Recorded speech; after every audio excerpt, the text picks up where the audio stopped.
विघ्नहर्ता श्री गणेश, श्री गणेश, श्री गणेश। मित्र, ये हमारा उद्यान है। आओ मित्र, यहाँ आओ मित्र। ये देखो मित्र,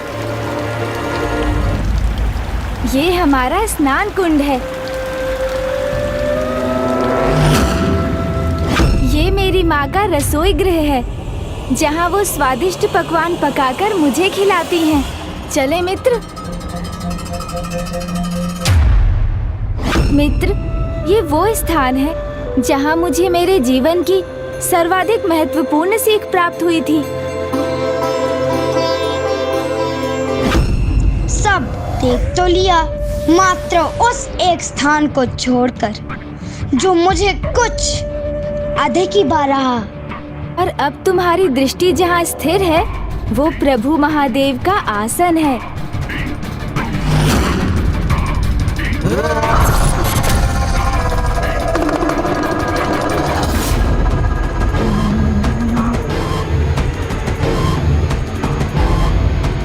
ये पिताश्री का ध्यान स्थल है।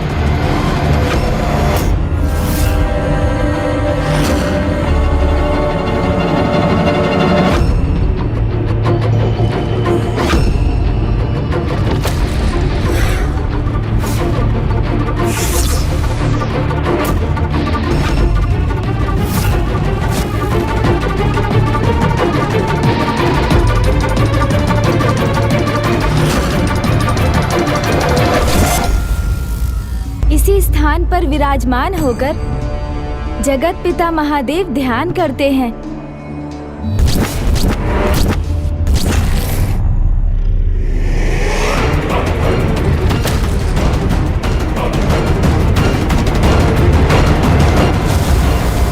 इस स्थान की महिमा तो अपार है, क्योंकि यही संपूर्ण सृष्टि की समस्त शक्ति का केंद्र है।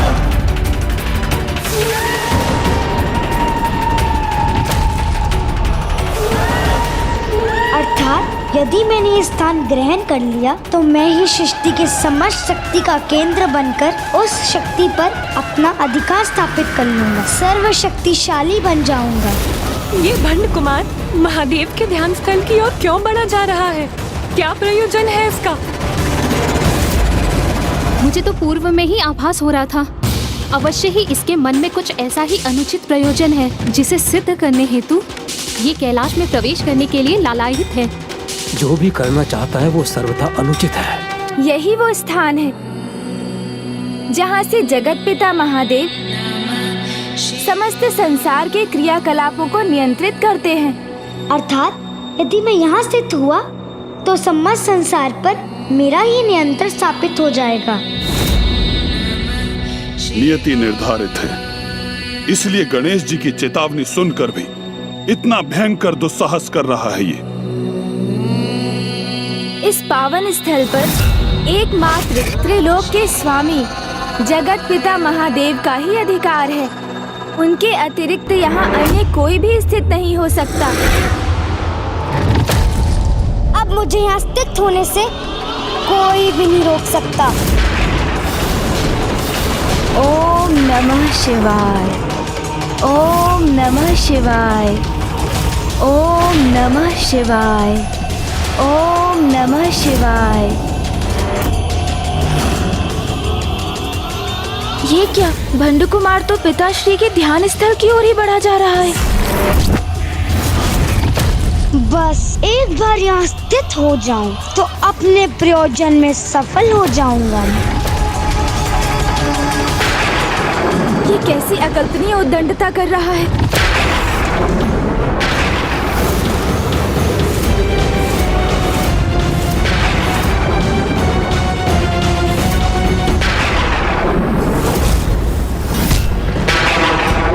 भंड कुमार, भंड कुमार।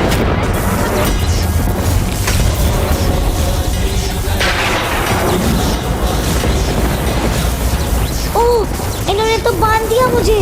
भंड कुमार, दूर हटो वहाँ से।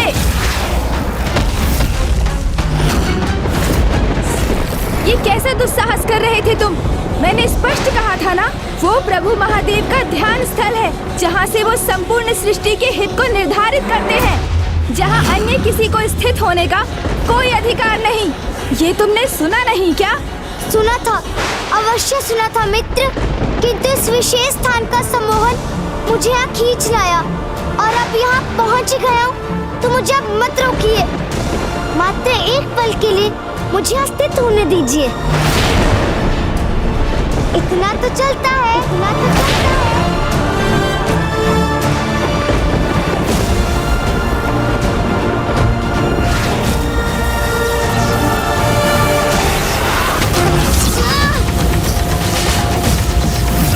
नहीं, ये उचित नहीं। तुमने वचन दिया था कि कैलाश में कोई त्रुटि नहीं करोगे तुम, और अब इतना बड़ा अपराध करने का हट कर रहे हो तुम। अपराध? कैसा अपराध मित्र? ब्रह्मांड की शक्ति का केंद्र है ये, तो क्या उस शक्ति के सागर में से एक बूंदे भी मेरा अधिकार नहीं? बस मैं उतना ही तो पाना चाहता हूँ। मैं मात्र एक पल के लिए मुझे यहाँ स्थित होने दीजिए।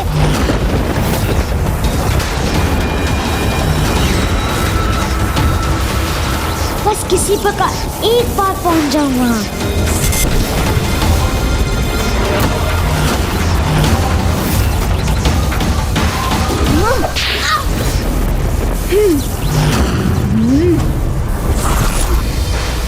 बस बहुत हुआ तुम्हारा ये अनुचित हठ भंड कुमार।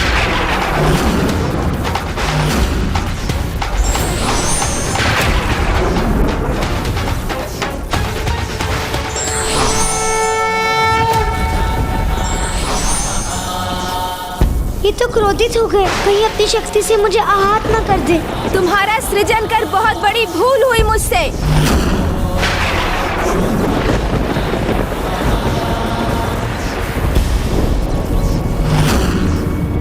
यदि इसके महापापी में परिवर्तित होने के पूर्व ही इसकी दुष्टता का अंत होना नियत है, तो यही उचित है।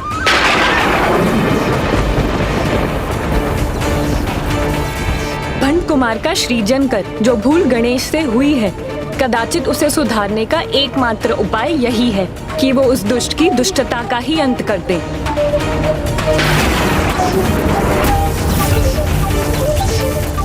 इसके पूर्व ही पुनः अपने कपट जाल का प्रयोग कर अपनी रक्षा करने में सफल हो गणेश जी को उसकी उद्दंडता का उचित दंड देना चाहिए। कैसे करूं? अब अपनी रक्षा कैसे करूं? सर्वप्रथम अपने पापों को स्वीकार कर उसका प्रायश्चित करो। ये प्रायश्चित का प्रथम चरण है। सूझ गई, इसकी युक्ति सूझ गई मुझे। क्षमा मित्र, क्षमा।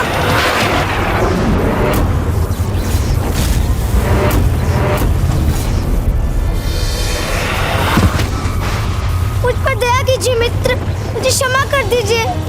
क्षमा मांगने से डर नहीं, क्षमादान प्राप्त होता है। ये आपके ही वचन थे ना, तब उन वचनों का मान रखिए। और वैसे भी कोई अपराध हुआ कहाँ मुझसे? मैं महादेव के स्थान तक तो पहुंचा ही नहीं, तो इतना तो चलता है।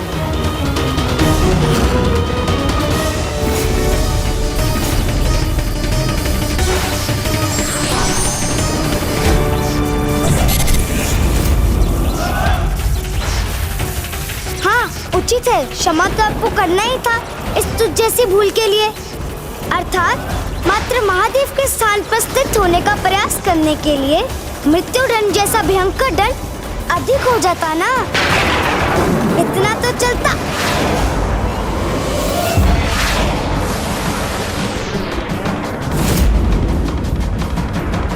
कुपथ पर चलना ही जिसकी नियति है, उसे इतना साधारण दंड कहाँ सुधार सकता है।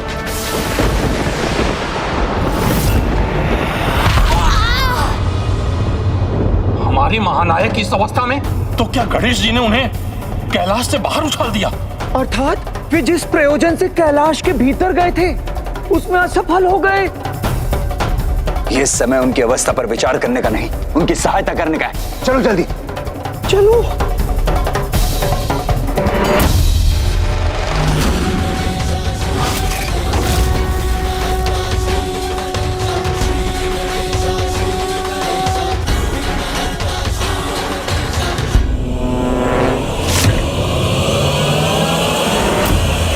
जब कोई समझा समझाने पर भी ना समझ सके, उचित सीख देने पर भी भूल और अपराध करने पर ही आतुर हो, तो उसे उचित अनुचित का बोध कराने के लिए दंड देना अनिवार्य हो जाता है। और मुझे आशा है कि मेरे इस दंड से तुम समझ गए होगे कि तुम कितनी बड़ी भूल करने जा रहे थे। अभी तो यही उचित होगा कि मैं इनकी बात स्वीकार कर इनका क्रोध शांत करूं। चलता है। मित्र, दंड तो दे दिया आपने मित्र, उचित है, किंतु अब मेरी सहायता कीजिए, अपने इस मित्र पर दया कीजिए, दया कीजिए मित्र, दया कीजिए। मित्र? मुझे तो ऐसा मित्र चाहिए था जो किसी भी परिस्थिति में मेरा साथ ना छोड़े, मेरे हृदय की प्रत्येक बात को सुने, समझे, मुझे एकाकीपन का आभास भी ना होने दे, मेरी भावनाओं का आदर करे, कभी मेरा विश्वास ना भंग करे। इसलिए मित्र रूप में तुम्हारा सृजन किया था मैंने, किंतु मुझे कहाँ ज्ञात था कि मैं जिसकी रचना कर रहा हूँ वो मेरी मित्रता के सर्वथा अयोग्य, मात्र एक महादुष्ट, महापापी है। हाँ, ऐसा महापापी जिसे अच्छाई बुराई, उचित अनुचित की सीख दी मैंने, किंतु फिर भी वो अपने छल कपट और अपनी बुराई पर ही स्थिर रहा। तुम्हारा सृजन कर बहुत बड़ी भूल हुई है मुझसे। नहीं मित्र, ऐसा नहीं है।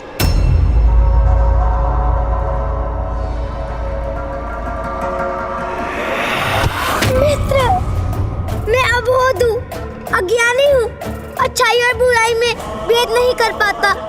अच्छाई मुझसे छूट जाती है, बुराई मुझ पर हावी हो जाती है।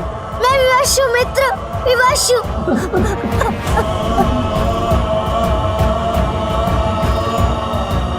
भूल आपसे नहीं, मुझसे हुई है मित्र। अब एक ही उपाय शेष है, आप मुझे मिटा दीजिए, आप मुझे मिटा दीजिए, आप मुझे मिटा दीजिए। किंतु फिर आप अपने मित्र के साथ से वंचित हो जाएंगे, ये तो और भी दुखद है। तो एक कार्य कीजिए, ऐसा कोई अचूक उपाय बताइए, अर्थात ऐसी शक्ति दे दीजिए मुझे जिससे मैं अपने भीतर के विष पर विजय पा सकूं, स्वयं को सुधार सकूं।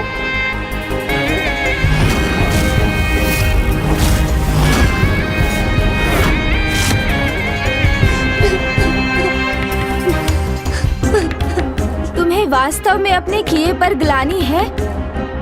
हाँ मित्र, ग्लानि तो है, विश्वास कीजिए। मैं कपटी कुटिल नहीं रहना चाहता हूँ, मुक्त होना चाहता हूँ अपनी दुष्टता से। तो उसका एक ही उपाय है, तप, तप,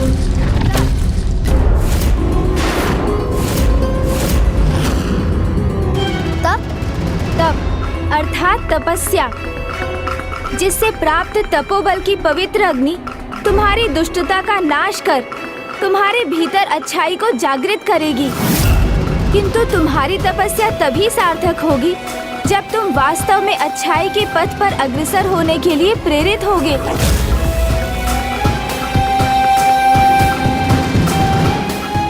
हूँ ना, प्रेरित हूँ मैं। अच्छाई अपनाने के लिए तप भी अनिवार्य है, तो मैं वो भी करूँगा। बस आप मेरा मार्गदर्शन करने की कृपा कीजिए। बताइए मुझे, मैं तप कैसे करूँ? तप करेंगे? हमारे महानायक, और तब मुझे तो यही ज्ञात था कि छल ही इनकी शक्ति है। तब अवश्य इसके पीछे भी भंड कुमार का ही कोई छल है। दुष्ट भंडासुर इतनी सरलता से अपनी आसुरी प्रवृत्ति का त्याग कदापि नहीं करेगा। तब से उसके स्वभाव में भले ही कोई सुधार न आए, किंतु देवी कृपा से अत्यधिक शक्ति अवश्य ही प्राप्त कर लेगा। मुझ पर इतनी कृपा तो कीजिए मित्र। ये तो बताइए मुझे, मैं किसकी तपस्या करूं?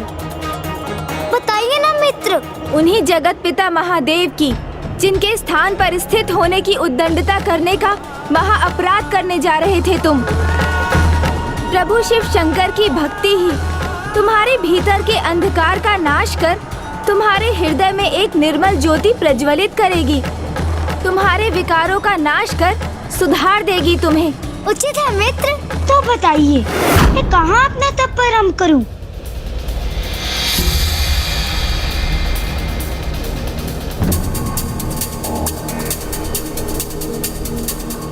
मित्र, ये किस स्थान पर ले आए आप मुझे? न भी वृक्षों की छाया है, न कोमल धूप, और इतनी ऊंचाई पर शीत का भीषण प्रकोप है। भंड कुमार, स्मरण करो, क्या कहा था मैंने? तप के लिए सुविधा से अधिक एकांत अनिवार्य है। हाँ हाँ, पुनः भूल हुई है मुझसे। सह लूंगा, मैं इस असुविधा को भी सह लूंगा, किंतु किस मुद्रा में करूं अपनी तपस्या? हाँ, ऐसे भूमि पर स्थित होकर, खड़े होकर, अथवा इस प्रकार एक पांव पर खड़े होकर मैं हाथों के बल भी खड़ा हो सकता हूँ।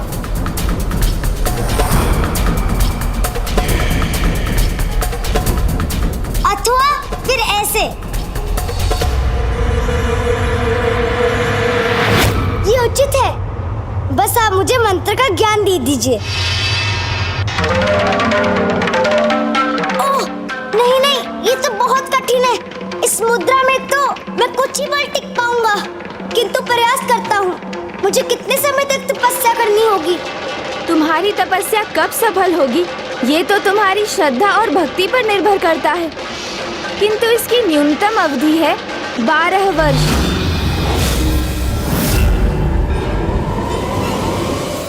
12 वर्ष? ये तो बहुत कठिन है। हाँ भंड कुमार, कठिनाई का सामना किए बिना सफलता प्राप्त नहीं होती। पूजा साधना तो उस श्रमिक के श्रम से भी अधिक कठिन होती है जो प्रतिदिन दिवस भर भार उठाने का कार्य करता है। मंदिर में जो पुजारी प्रतिदिन पूजा करते हैं, उनकी उस पूजा में भी अपार आत्मबल और शक्ति की आवश्यकता होती है। शारीरिक शक्ति, जिससे पूजा करते समय वो उचित मुद्रा धारण करने हेतु अपनी रीढ़ को सीधा रख सके। धैर्य शक्ति, जिससे धीरज धरकर वो एक स्थान पर स्थिर रह सके। श्रद्धा शक्ति, जिससे वो प्रभु के प्रति पूर्ण निष्ठा से पूजा करने में सक्षम हो। और आत्मशक्ति, जिससे वो पूजा के फल को ग्रहण कर सके। इसलिए तपस्या का पथ सरल कदापि नहीं। जब भस्म रूप में था तब भी कभी स्थित नहीं रह पाया। तब तो बड़ा दुर्भाग्य है मेरा। चाहकर भी कैसे सुधारूं स्वयं को, कैसे करूं प्रायश्चित? 12 वर्ष तक रीढ़ को सीधे रखकर सिर रहने की शक्ति कहाँ है मुझ में?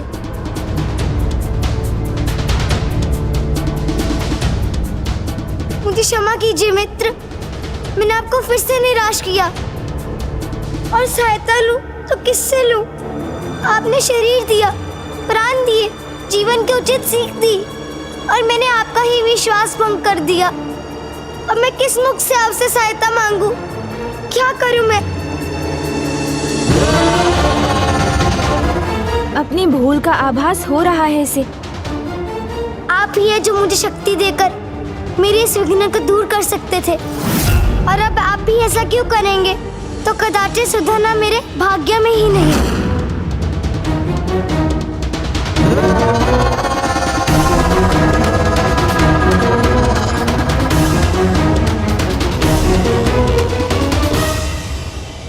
भंड कुमार, क्या वास्तव में तुम अपनी भूल स्वीकार कर अपने भीतर परिवर्तन लाकर अपने दोषपूर्ण आचरण से मुक्त होना चाहते हो?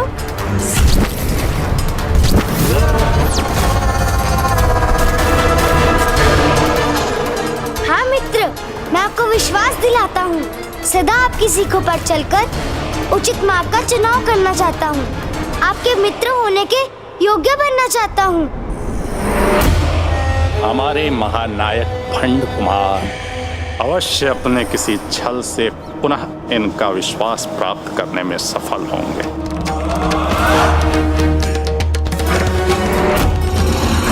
नहीं, गणेश जी को इसका विश्वास कदापि नहीं करना चाहिए, क्योंकि छल तो इसकी आसुरी प्रवृत्ति का अभिन्न भाग है।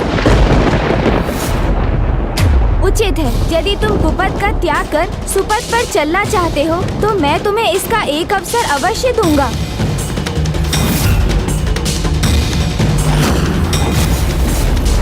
तप संपन्न करने के लिए जिन शक्तियों की तुम्हें आवश्यकता है, मैं वो शक्तियाँ तुम्हें प्रदान करूंगा।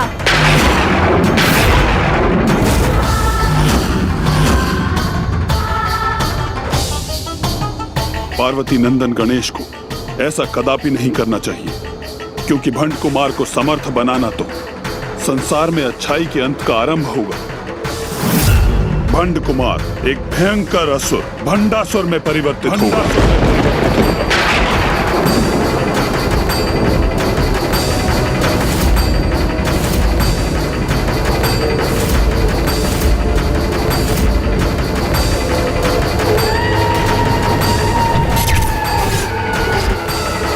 भंड कुमार, मैं तुम्हें मात्र शारीरिक शक्ति और धैर्य शक्ति प्रदान करूंगा, जिससे तुम अपना तप आरंभ कर सकोगे।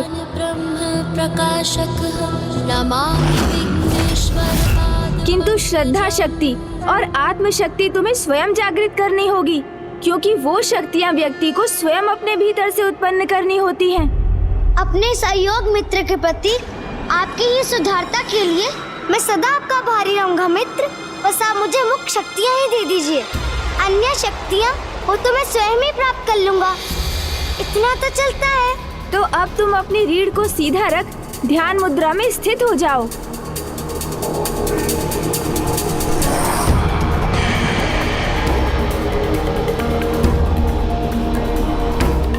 यहाँ स्थित होकर स्वयं को कष्ट देने से मेरा तप अवश्य शीघ्र संपन्न होगा। भंड कुमार, रुक जाओ, पुनः भूल कर रहे हो तुम। स्वयं को कष्ट देने से नहीं, अभी तो स्वयं को श्रद्धा और भक्ति में लीन करने से प्रभु के दर्शन का सुख प्राप्त होता है। तुम यहाँ इस शिला पर स्थित होकर भी अपना तप कर सकते हो। हाँ। अब उस मंत्र का उच्चारण आरंभ करो जिसकी संसार में सर्वोच्च मान्यता है, अर्थात प्रभु महादेव का पंचाक्षरी मंत्र ओम नमः शिवाय। यही मंत्र भक्त का प्रभु से सीधा संपर्क स्थापित करता है।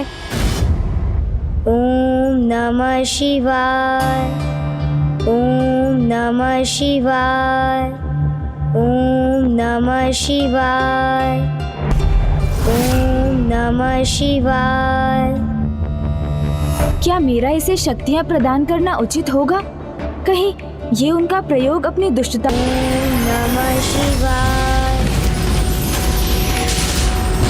ओम नमः शिवाय, ओम नमः शिवाय, ओम नमः शिवाय, ओम नमः शिवाय, ओम नमः शिवाय, नमः शिवाय, नमः शिवाय।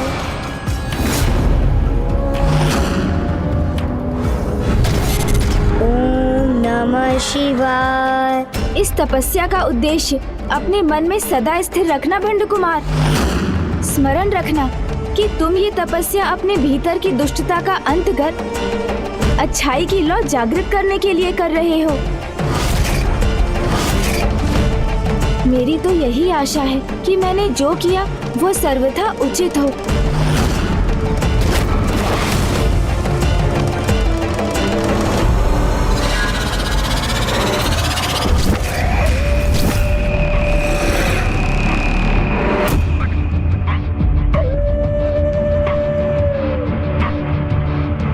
गणेश जी ने कहा था अपने उद्देश्य पर दृढ़ रहना, किंतु मैं तो ऐसे दुष्ट असुर से और क्या अपेक्षा की जा सकती है?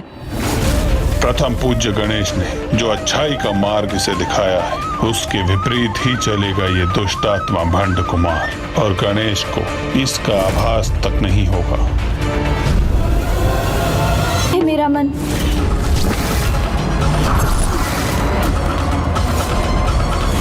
जिन प्रश्नों के साथ यहाँ से गया था, अब उनसे भी अधिक प्रश्नों के साथ लौटा हूँ, और अब तो एक और चिंता जुड़ गई है उनमें कि भंड कुमार को जीवन देकर मुझसे कोई भूल तो नहीं हुई।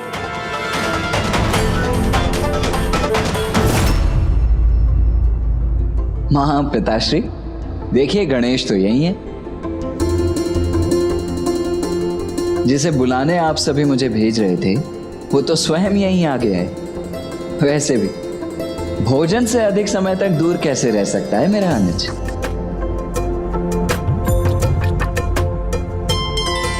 पुत्र गणेश, कहाँ रह गए थे आप? भोजन के लिए सभी आपकी प्रतीक्षा कर रहे हैं। प्रिय गणेश, प्रथम पूज्य होने के नाते भोजन आरंभ करने का प्रथम अधिकार आप ही का है। आइए, कृपा करके आसन ग्रहण कीजिए।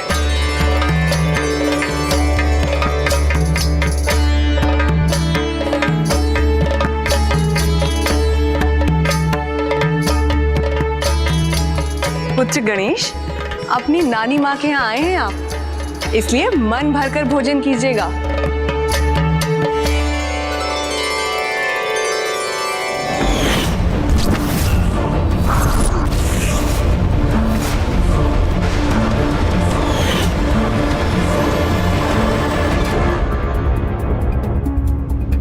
क्या हुआ पुत्र गणेश, आप कुछ खा क्यों नहीं रहे हैं? तुम्हें तो भोजन अत्यंत प्रिय है और यहाँ तो इतने स्वादिष्ट पकवान भी हैं। फिर तुम खाने में संकोच क्यों कर रहे हो पुत्र?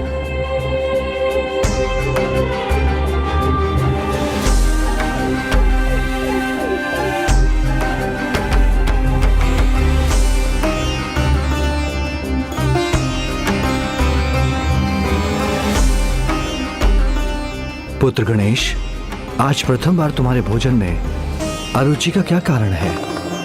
क्या कोई चिंता सता रही है तुम्हें? एक नहीं पिताश्री, अनेकों चिंताओं ने घेर रखा है मुझे और वो कम नहीं हो रही है, निरंतर बढ़ती ही जा रही है। रुको पुत्र, भोजन के समय सभी चिंताओं को मन से दूर कर शांत मन से भोजन करना चाहिए। तुम भी ऐसा ही करो पुत्र, फिर तुम्हें अपनी चिंताओं को दूर करने का अवसर भी प्राप्त होगा। उचित है पिताश्री।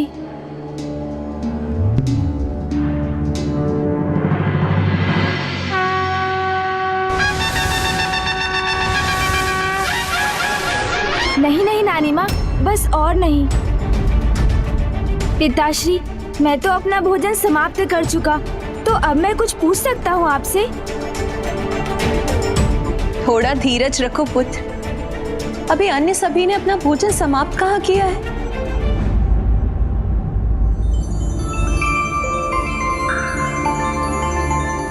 आज सभी को इतना समय क्यों लग रहा है भोजन करने में? सभी शीघ्रता से भोजन करेंगे तभी तो मैं पिताश्री से बात कर सकूंगा।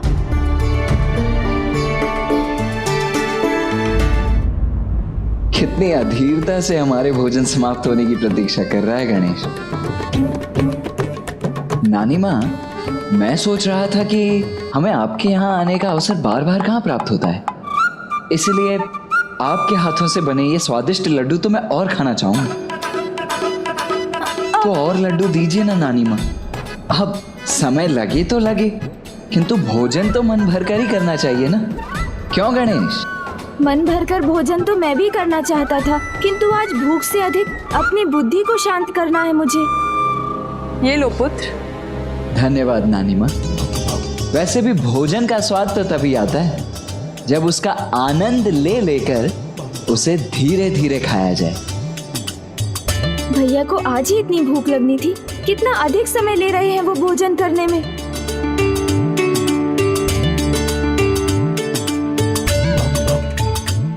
नानी माँ, एक कार्य कीजिए ना, ये सारे लड्डू मुझे ही दे दीजिए।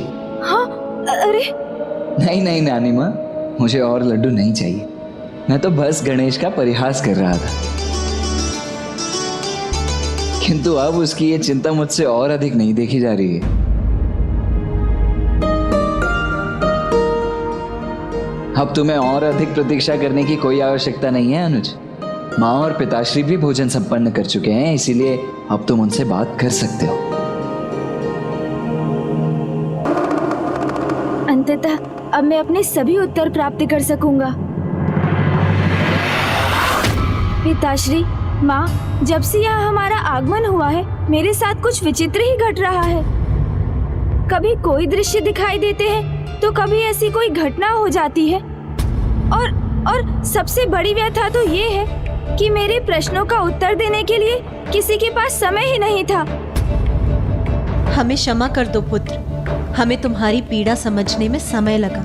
पुत्र संतान विचलित हो तो माता पिता कैसे शांत रह सकते हैं? इसलिए तुम निसंकोच होकर हमसे पूछो जो तुम पूछना चाहते हो।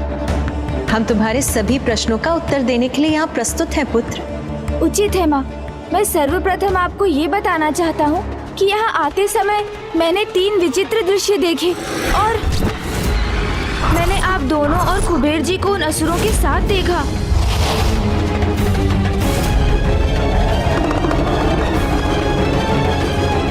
फिर अशांत मन से मैं एक गुफा के निकट पहुंच गया, जहां मैंने किसी की भस्म को आकार देने की प्रार्थना करते देखा और दिव्य स्वर से प्रेरित होकर उसका नाम भंड कुमार रख दिया।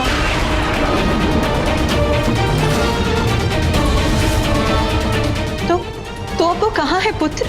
माँ, उसकी रचना करने के बाद मैंने उसे अच्छाई की सीख देने का प्रयास किया, किंतु वो मेरी सभी सीखों के विरुद्ध ही आचरण करता रहा। परंतु अंततः इसके पश्चात उसके भीतर सुधार लाने के उद्देश्य से मैं उसे किसी प्रकार पिताश्री के तप का महत्व समझाकर उसे एक चोटी पर स्थित कराने में सफल रहा, जहां अब वो पिताश्री के नाम का घोर तप कर रहा है। पिताश्री, माँ, आप दोनों ये सुनकर ऐसे स्तब्ध क्यों हो गए? आप दोनों को तो इस प्रकार चिंतित कभी नहीं देखा मैंने। कहीं मुझसे कोई बड़ी भूल तो नहीं हो गई? पिताश्री, माँ, मुझे बताइए ना, क्या कारण है आपके इस प्रकार शांत रहने का? पुत्र गणेश, तुमने भंड कुमार नहीं, दुष्टता के ऐसे पर्याय का सृजन किया है जो अपार शक्ति अर्जित कर कपट, कुटिलता, अधर्म और पाप का ऐसा उदाहरण प्रस्तुत करेगा कि उसके आतंक और अत्याचार से समस्त ब्रह्मांड त्रहिमाम कर उठेगा। तुमने उस भयानक असुर को रचा है जिसे जगत भंडासुर के नाम से जानेगा, भंडासुर के नाम से जानेगा, भंडासुर के नाम से जानेगा, भंडासुर के नाम से जानेगा।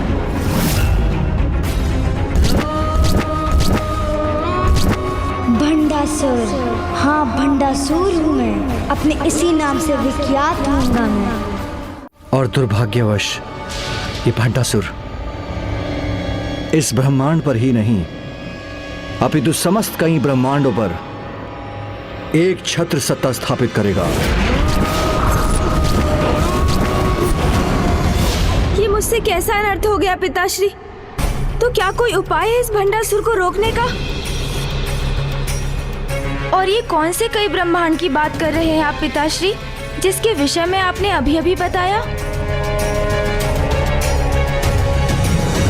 पुत्र, हम भी तुम्हारी जिज्ञासा पूर्ण रूप से शांत करने में असमर्थ, क्योंकि इस रहस्य का पूर्ण ज्ञान तो हमें भी नहीं है पुत्र। जगत पिता और जगत माता से भी जो रहस्य छिपा है, उसका भेद फिर भला किसे ज्ञात हो सकता है? कौन है जो मेरे इन प्रश्नों का उत्तर प्रदान कर सकता है? कौन है वो? प्रभु है ग्रीव, प्रभु है ग्रीव, प्रभु है ग्रीव।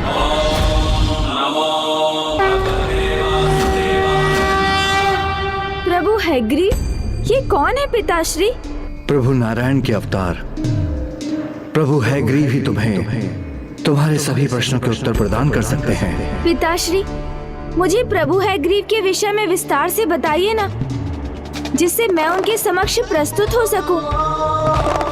उचित है पुत्र, तो मैं तुम्हें उनकी कथा सुनाता हूँ, जिसका आरंभ वैकुंठ में अचानक घटी एक घटना के कारण हुआ था।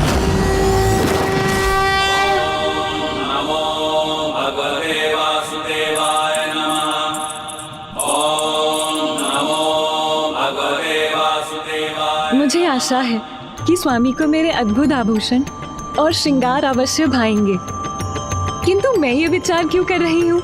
स्वामी तो सदा मेरे सौंदर्य की प्रशंसा ही करते हैं।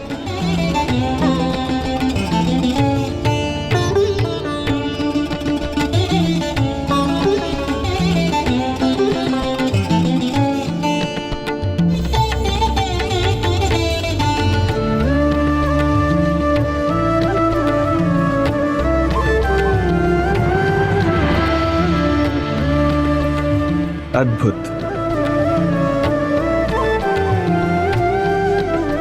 सर्वथा अद्भुत है आपका सौंदर्य। आपने अपने इस अद्भुत सौंदर्य से सौंदर्यता का एक नवीन उदाहरण प्रस्तुत किया है। मेरी तो मात्र यही इच्छा है कि मैं जब भी अपने नेत्र खोलूं, आपके सौंदर्य के दर्शन प्राप्त कर सकूं।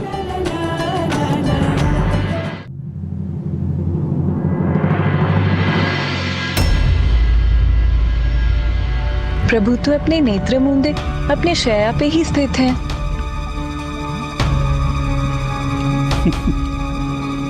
प्रभु ऐसे क्यों मुस्कुरा रहे हैं, जैसे उनके अनुसार मेरे श्रृंगार में कोई त्रुटि रह गई हो।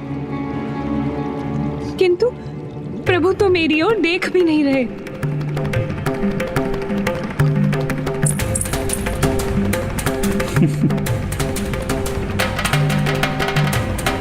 नहीं, कोई त्रुटि नहीं है मेरे श्रृंगार में। तो फिर प्रभु मेरी ओर क्यों नहीं देख रहे? इसलिए मैं तो समझ ही नहीं पा रही हूँ कि मेरा तिरस्कार कर रहे हैं स्वामी अथवा मुस्कुराकर मेरा उपहास कर रहे हैं।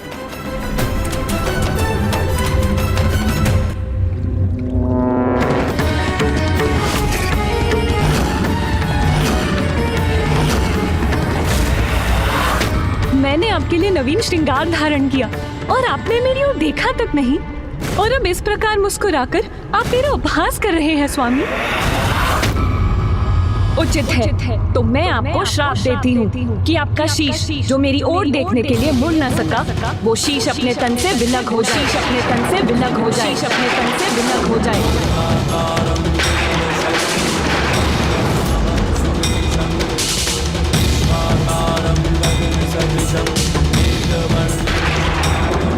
मैं आपका उपहास कैसे कर सकता हूँ देवी? मैं तो अपने ही ध्यान में मग्न था। तो मैं आपको श्राप देती हूँ कि आपका शीश जो मेरी ओर देखने के लिए मुड़ न सका, वो शीश अपने तन से विलग हो जाए। ये क्या कह दिया मैंने? स्वामी को इतना निष्कारी श्राप दे दिया। ये क्या हो गया मुझसे? ये क्या हो गया?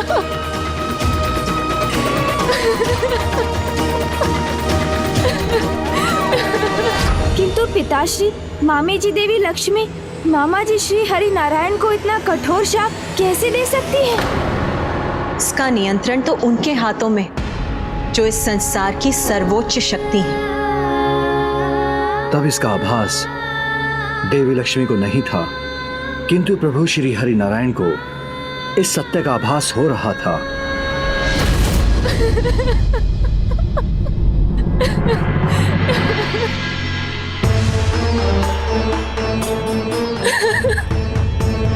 स्वयं को संभालिए देवी।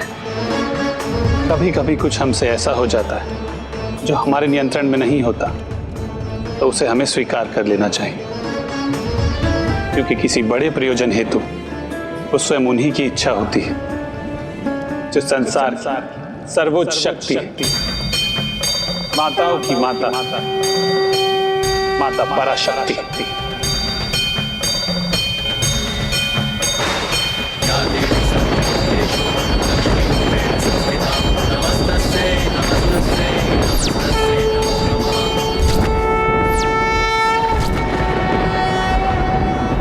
अरुणां करुणां तरंगिणीं ताक्षीं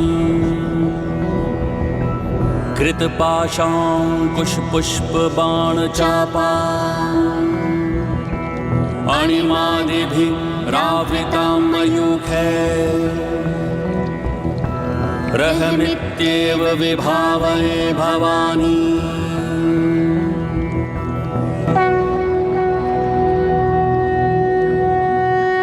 देवी लक्ष्मी, आप चिंता त्याग दीजिए, क्योंकि इस संसार की समस्त घटनाएं मेरी इच्छा के अनुसार ही होती। आज आपने जो भी कहा वो भी मेरी इच्छा के अनुसार ही हुआ, और आज की ये घटना इसीलिए अनिवार्य थी क्योंकि इस घटना के ही आधार पर संसार का भविष्य निर्धारित हो।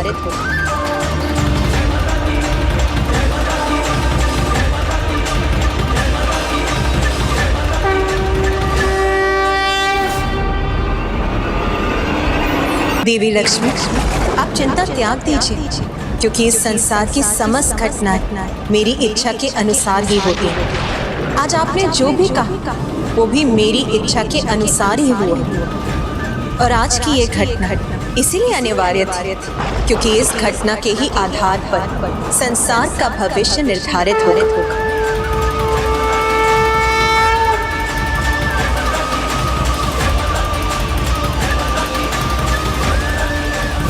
भविष्य में ऐसा क्या होने वाला था माँ? हैग्रीव नामक दैत्य का जन्म।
ओम ऐं ह्रीं क्रीं श्रीं। इस मंत्र के उच्चारण के साथ किसकी तपस्या कर रहा था वो दैत्य हैग्रीव? पुत्र, ये तो स्वयं माता पराशक्ति का ही बीज मंत्र है। माता पराशक्ति? हाँ पुत्र, अनेकों वर्षों के कठोर तप के उपरांत वो दैत्य हैग्रीव माता पराशक्ति को प्रसन्न करने में सफल हुआ और अन्य असुरों के समान उसकी भी एक ही इच्छा थी। ओम ऐं ह्रीं क्रीं श्रीं। ओम ऐं ह्रीं क्रीं श्रीं। ओम ऐं ह्रीं क्रीं श्रीं।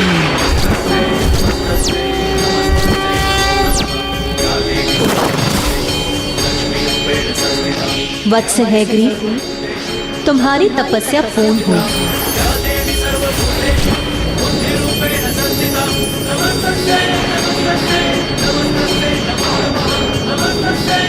प्रणाम माता।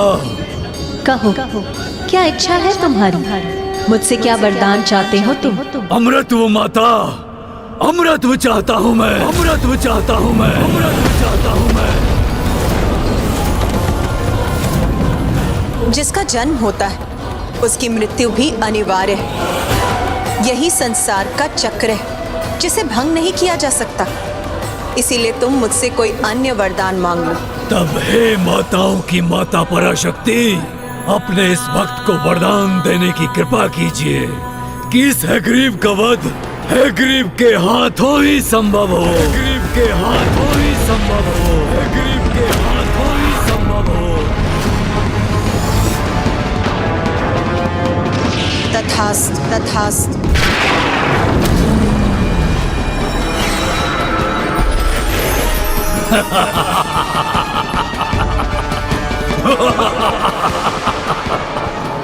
जो चाहा वो पाया मैंने। अनूठा हूँ मैं जगत में, एकमात्र मैं ही हूँ जिसका शीश अश्व का है और तन मनुष्य का, अर्थात कोई नहीं है मेरे जैसा, कोई अन्य है ग्रीव नहीं है समस्त संसार में, तो मेरा वध असंभव है। अमर हो गया मैं, अब मैं अजय हूँ, समस्त संसार पर राज करूंगा मैं, और मुझे कोई क्षति नहीं पहुंचा सकता, कोई नहीं। किंतु प्रभु हैग्रीव के पूर्व दैत्य हैग्रीव उत्पन्न हुआ था, जो माता पराशक्ति का वरदान पाकर तीनों लोकों पर अपना आधिपत्य स्थापित कर चुका था, किंतु उसे तो अभी भी संतोष नहीं था। उसे और शक्ति प्राप्त करने की इच्छा थी, तो फिर संसार से उसने उन्हें छीन लिया जिनके लुप्त होने का अर्थ है अज्ञानता के अंधकार का विस्तार।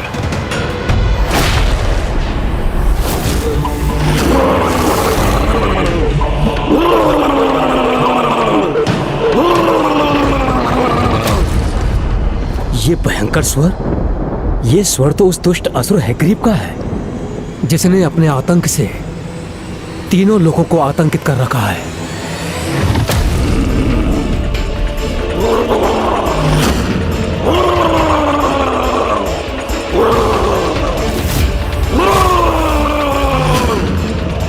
अवश्य ये किसी बुरे आशय से यहां आ रहा है।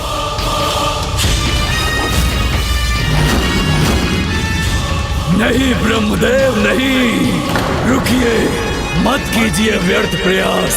त्रिलोक विजेता हूँ मैं, मेरी बुद्धि का, युक्ति का कुछ तो सम्मान कीजिए और इस बात को समझिए कि आपके कमंडल के जल की शक्ति मेरे वरदान के बल से कहीं कम है, किंतु फिर भी आप चाहते हैं तो लीजिए, मैं प्रस्तुत हूँ, प्रयोग कर लीजिए अपने इस जल का मुझ पर।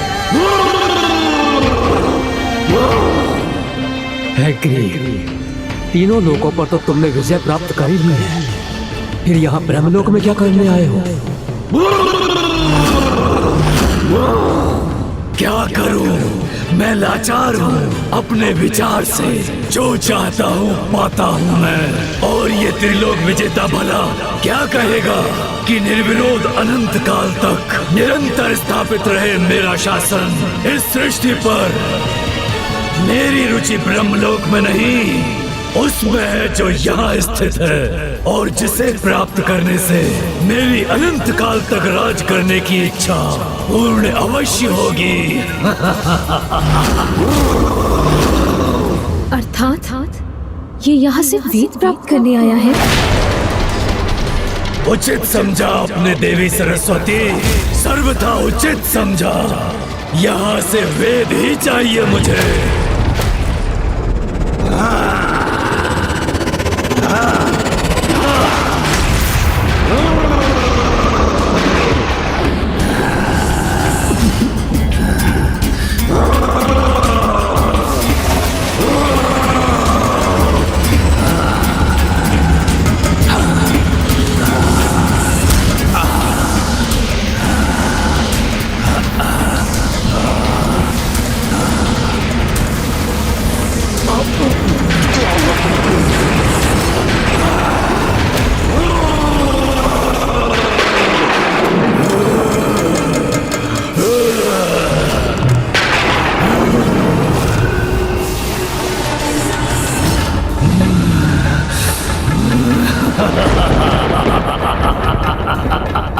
स्वामी, इस दुष्ट ने क्या किया ये?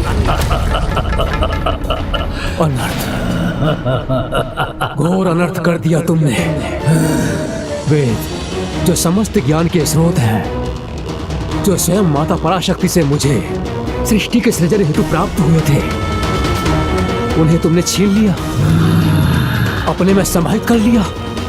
हैग्रीव, वेद मुझे वापस लौटा दो, उन्हें अपने साथ ले जाने का विचार त्याग दो। हैग्रीव। ब्रह्मदेव, मैंने कहा ना, मैं लाचार हूँ अपने विचार से, किंतु आप चिंता मत कीजिए, आपसे भी कहीं अधिक माता के ये बहुमूल्य उपहार मेरे पास सुरक्षित रहेंगे।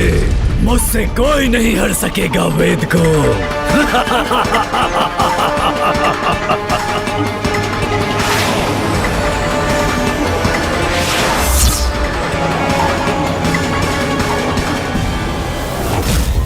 दैत्य हैग्रीव ने वेदों को ही अपना बंधक बना लिया।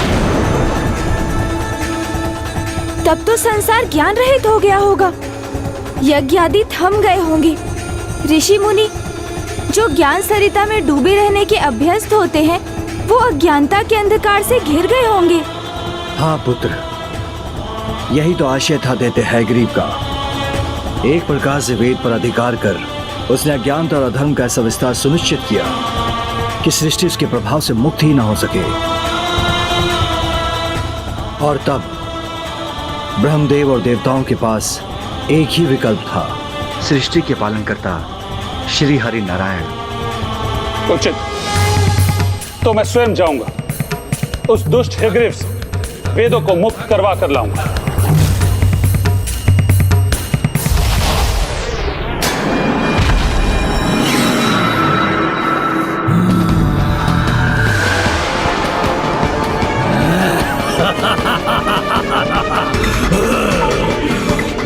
सत्य हुआ मेरा विचार।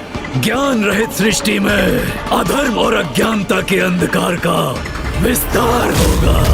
अब तो महानतम दिव्य देवता भी मुझसे संघर्ष करने आ जाएं, तो वो भी मुझे अपने इस सिंहासन से नहीं डिगा सकेंगे।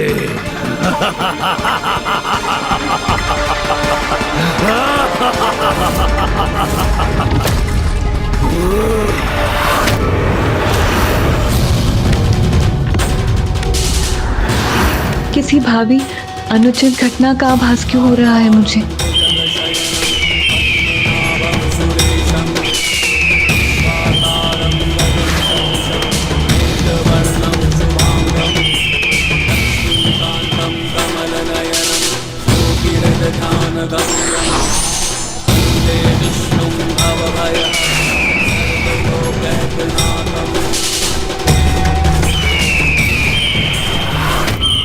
हैग्रीव ने अपने वरदान का उल्लेख किया था।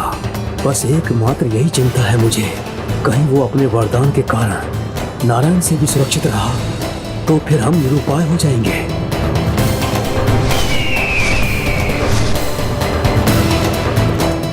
मैं आपको श्राप देती हूँ कि आपका शीश जो मेरी ओर देखने के लिए मुड़ न सका, वो शीश अपने तन से विलग हो जाए। आज आपने जो भी कहा वो भी मेरी इच्छा के अनुसार ही हुआ। किसी बड़े अनिष्ट की आहट सुनी हो मैंने, ऐसा क्यों लग रहा है मुझे? ऐसा क्या छिपा है भविष्य के गर्भ में?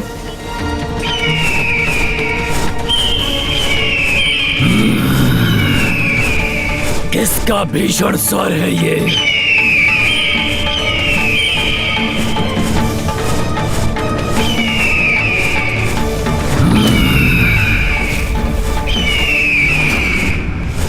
ओहो, नारायण तो ये आ रहे हैं। उचित है, आने दो इन्हें भी। इनकी पराजय से एक और लोग मेरे अधीन हो जाएगा एवं और बढ़ेगी मेरे सिंहासन की प्रतिष्ठा।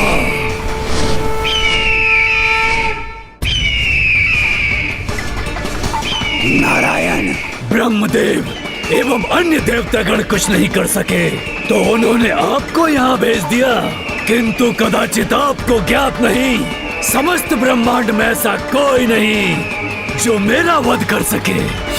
अनंत काल तक राज करूंगा मैं इस सृष्टि पर और कोई भी मुझे क्षति नहीं पहुंचा सकेगा।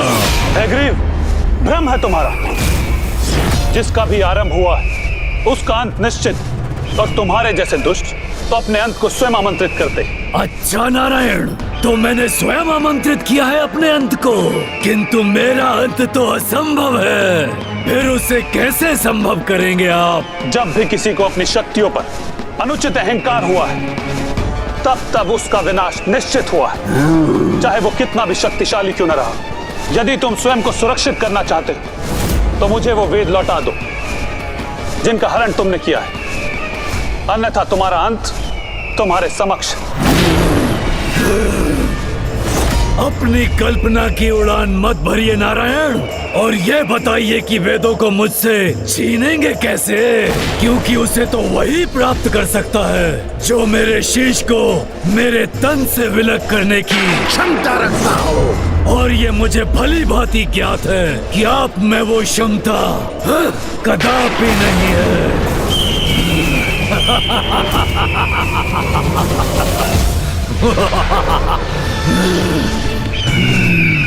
जब दो बड़े बात कर रहे हो तो उसमें सेवक का हस्तक्षेप कदापि उचित नहीं है।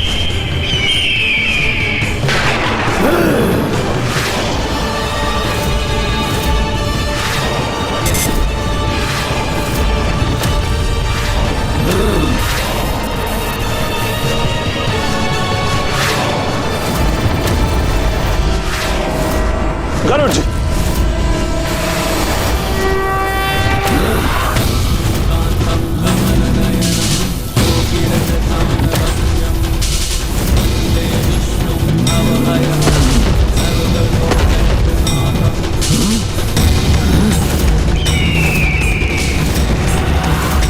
मेरे एक अस्त्र को नष्ट किया तो क्या किया नारायण? मुझसे श्रेष्ठ नहीं है आप, क्योंकि ये तो युद्ध का आरंभ ही है।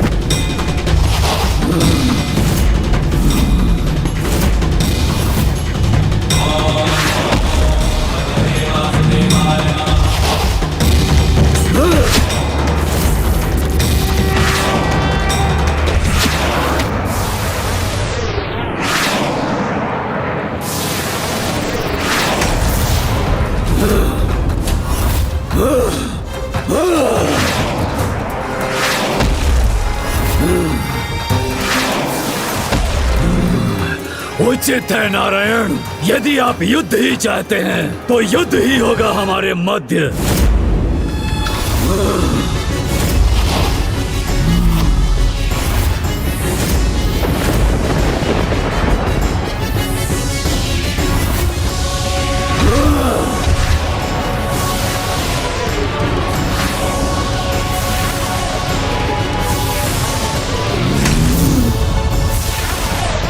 कितना भीषण युद्ध है ये, किंतु नारायण के प्रहारों का सामना करने में कैसे सक्षम हो रहा है ये?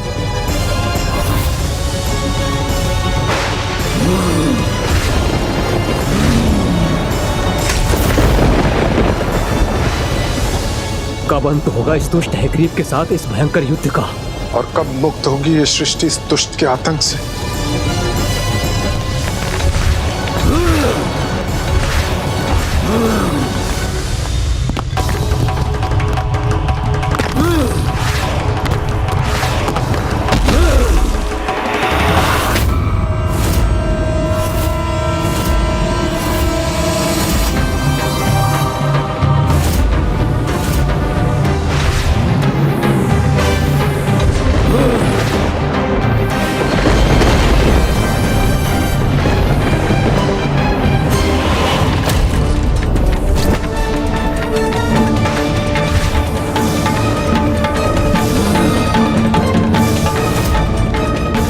कितने वर्ष बीत गए इस युद्ध को, किंतु ये दुष्ट हैग्रीव अभी भी नारायण के समक्ष टिका हुआ है। अथक प्रयासरत रहा मैं इस दुष्ट के वध के लिए, किंतु ये तो अब भी स्थित है। कोई लाभ नहीं रहा इस युद्ध का, और अब तो मैं भी अत्यधिक क्लांत हो चुका हूँ।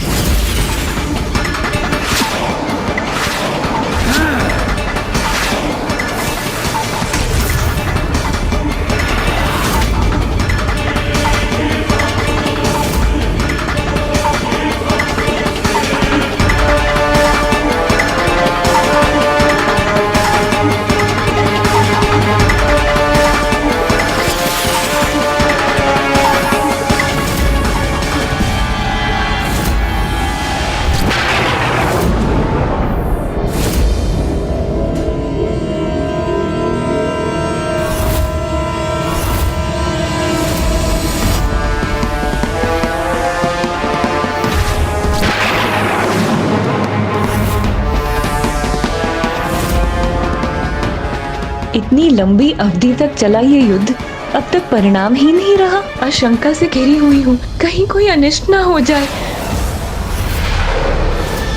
मैं आपको श्राप देती हूँ कि आपका शीश तन से विलग हो जाए। स्वामी को अपने श्राप से श्रापित किया था मैंने, कहीं ये वही क्षण तो नहीं? नहीं, ऐसा अनर्थ नहीं हो सकता।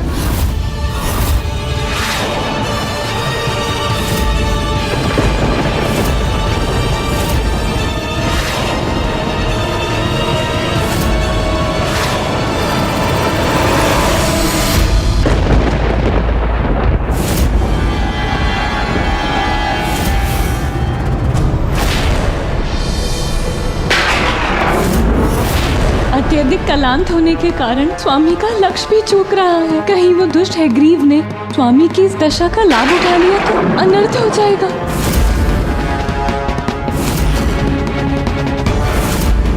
यहाँ तो श्रीहरि नारायण और वासुर हैग्रीव दोनों ही युद्ध करते करते क्लांत हो चुके हैं।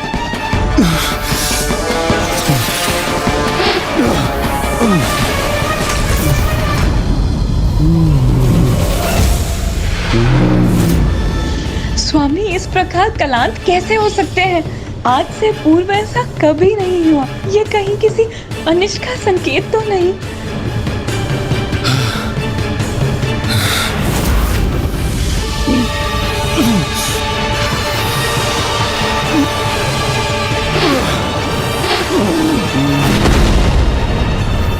बहुत थकान हो रही है मुझे। अब तो इन पर प्रहार करने के लिए हाथ उठाना भी कठिन हो गया है, किंतु वार तो करना ही होगा।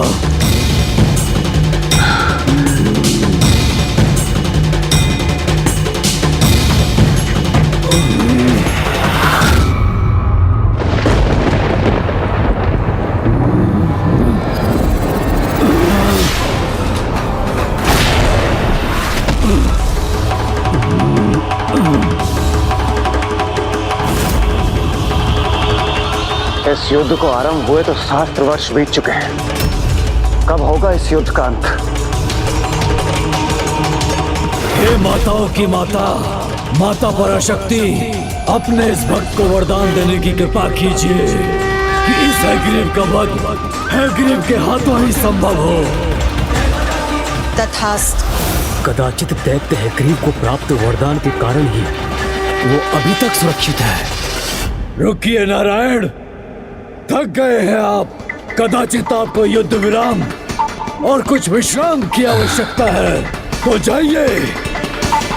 आपको विश्राम करने का समय दिया मैंने। जब आप पुनः युद्ध के लिए तैयार हो तो सूचित कर दीजिएगा मुझे। इसी बहाने मैं थोड़ा विश्राम कर लेता हूँ।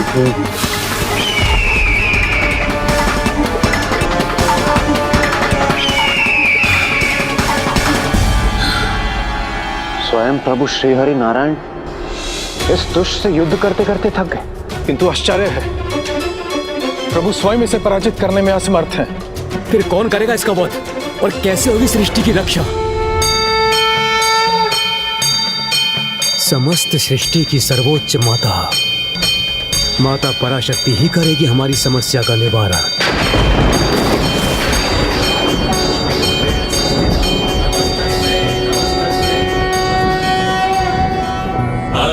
करुणां तरङ्गिनीं ताक्षीं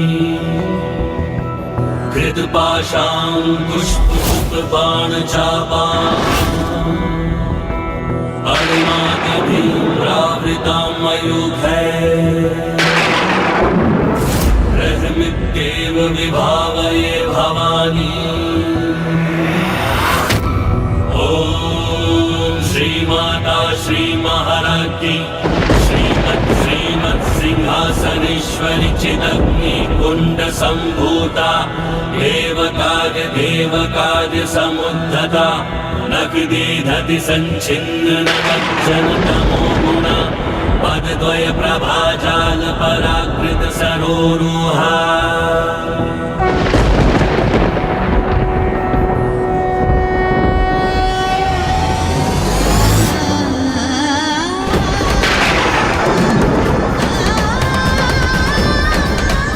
मैं आपको श्राप देती देती हूँ कि आपका शीश जो मेरी ओर देखने के लिए मुड़ न सका, वो शीश अपने तन से विलग हो जाए। आज आपने जो भी कहा वो भी मेरी इच्छा के अनुसार ही हुआ, और आज की ये घटना इसीलिए अनिवार्य थी क्योंकि इसी घटना से संसार का भविष्य निर्धारित होगा। स्वामी की ये ऐसी दशा मुझसे देखी नहीं जा रही कि बार बार किस प्रकार की अनहोनी का आभास हो रहा है मुझे।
पराशक्ति, आपने ही तो कहा था कि संसार की प्रत्येक घटना के पीछे कोई ना कोई कारण अवश्य छिपा होता है।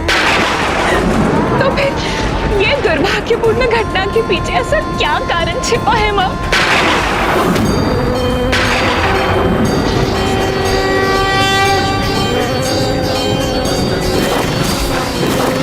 हाँ, प्रत्येक घटना के पीछे एक बड़ा कारण अवश्य होता है जिसका रहस्य समय आने पर ही उजागर होता है।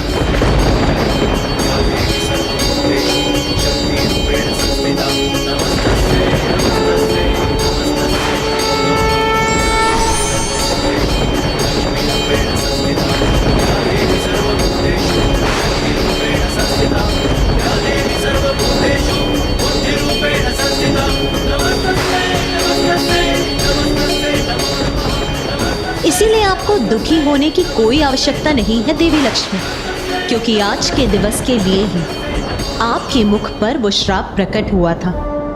और जैसे मैंने आपसे पूर्व में भी कहा था, संसार की प्रत्येक घटना के पीछे मेरी ही लीला होती है। जो हुआ, जो हो रहा है और जो भविष्य में होगा, वो सब मेरी इच्छा के ही अनुसार होता है। और आज की इस घटना का कारण है कि हैग्रीव का वध मात्र हैग्रीव के हाथों ही हो सकता है, और इसी कारणवश नारायण का शीश उनके धड़ से विलग हुआ है। ब्रह्मदेव, अब इसके आगे का कार्य आपको करना है। यहाँ से उत्तर दिशा में एक नील वर्ण का अश्व दिखाई देगा, जो अब अस्वस्थ होने के कारण मरणासन अवस्था में है। उसका शीश लाकर आपको नारायण के धड़ से उसका जुड़ाव करना होगा। तभी दैत्य हैग्रीव का वध करने के लिए दिव्य हैग्रीव उत्पन्न होगा।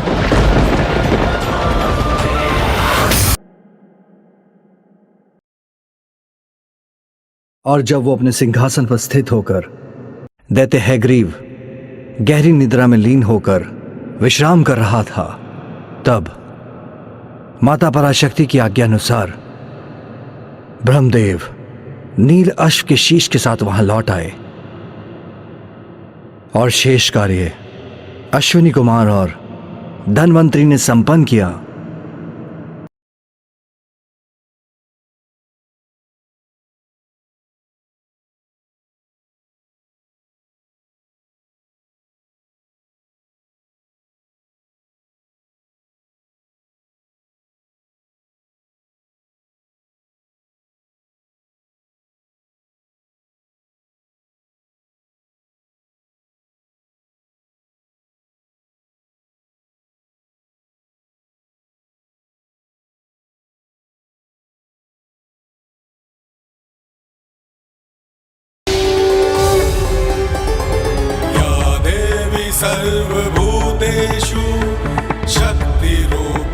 संस्थिता नमस्तस्यै नमस्तस्यै नमस्तस्यै नमो नमः।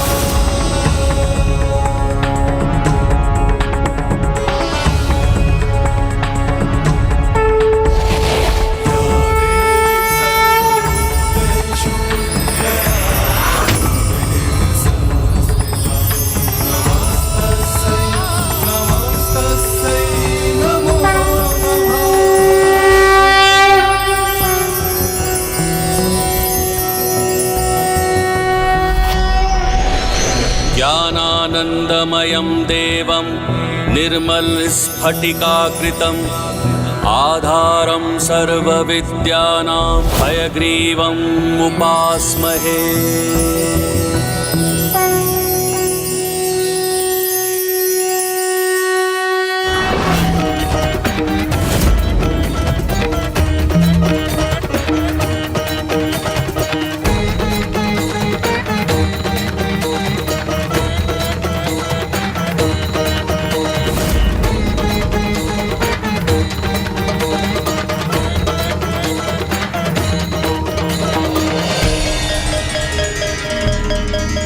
जय माता पराशक्ति।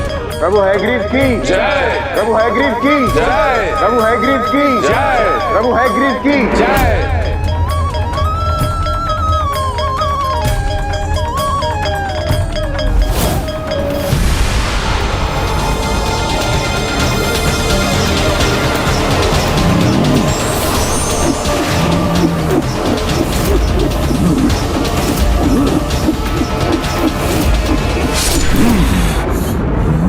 प्रभु हैग्रीव की जय। प्रभु हैग्रीव की जय। प्रभु हैग्रीव की जय। प्रभु हैग्रीव की प्रभु हैग्रीव अर्थात मेरी जय जयकार। कदाचित नारायण ने भी अपनी पराजय स्वीकार कर ली और देवता भी हो गए लाचार।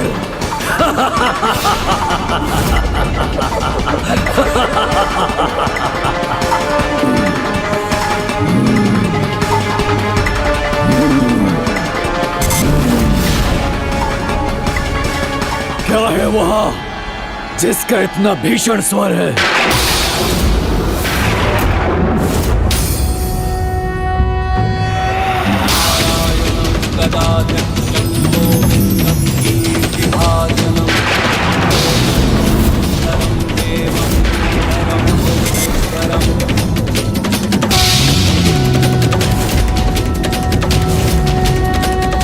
हैग्रीव, तो वो मेरी जय जयकार नहीं इनकी थी। ये है प्रभु हैग्रीव। नारायणाय भवभीति निवारणाय नारायणाय प्रभवाय नमो नमस्ते।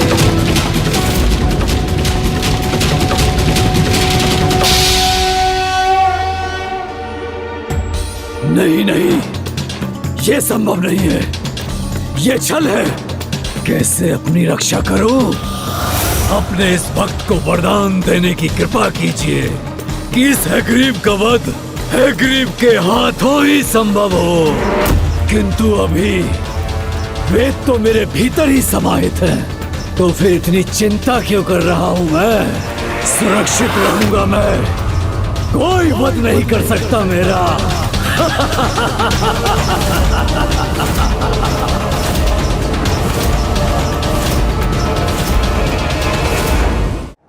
ये कैसा परिहास है आपका नारायण?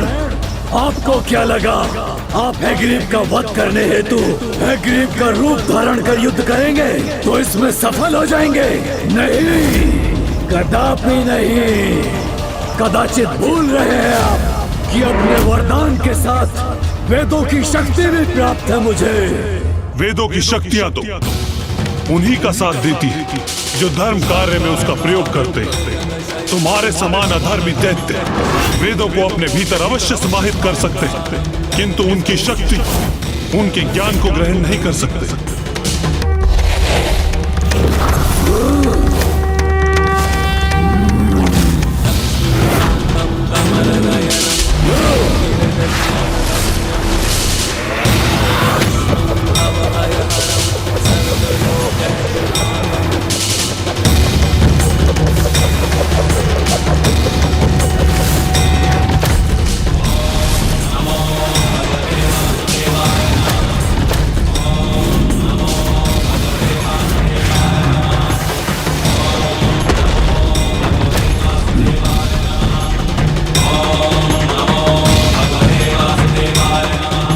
गदा को खंडित कर दिया इनके चक्र ने,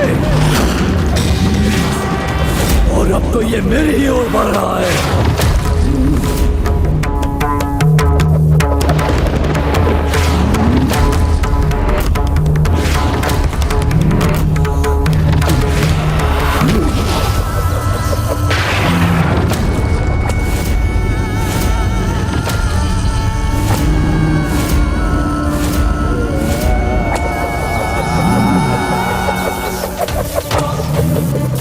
आश्चर्य, अभी भी प्रभु श्रीहरि नारायण के चक्र प्रहार से स्वयं को सुरक्षित कैसे कर रखा है इस दुष्ट ने।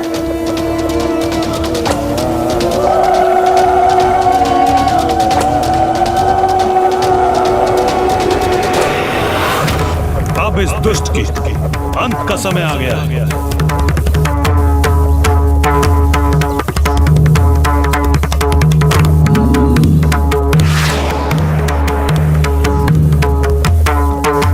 वेद शक्ति से संपन्न हूं मैं, मुझे कोई क्षति नहीं पहुंच सकती। अभी भी अपने उसी भ्रम से भ्रमित हो मूर्ख।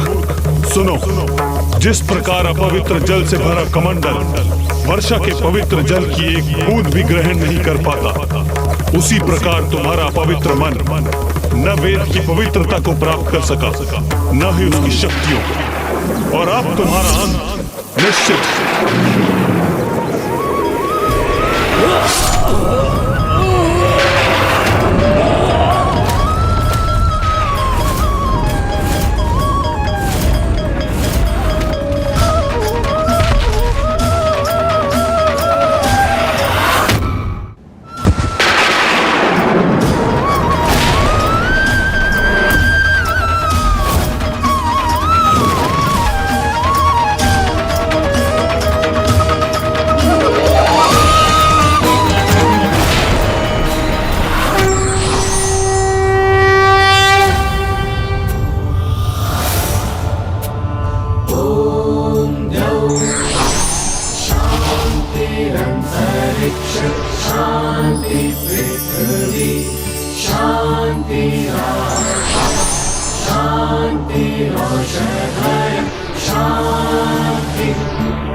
प्रभु श्री हरि नारायण ने प्रभु हैग्रीव अवतार लेकर अज्ञानता रूपी दैत्य हैग्रीव से वेदों को मुक्त कराया और ज्ञान रूपी प्रकाश को सृष्टि पर लौटाया। इसीलिए आज से संसार उनकी पूजा बुद्धि और ज्ञान के भगवान के रूप में भी करेगा।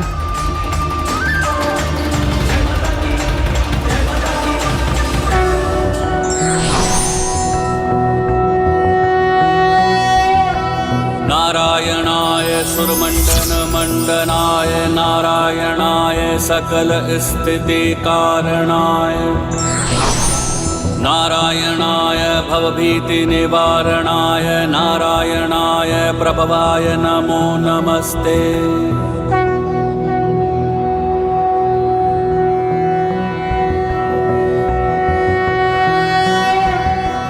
प्रभु हैग्रीव की जय, प्रभु हैग्रीव की जय, प्रभु हैग्रीव की जय। आधारं सर्व विद्यानां हयग्रीवम् उपास्महे।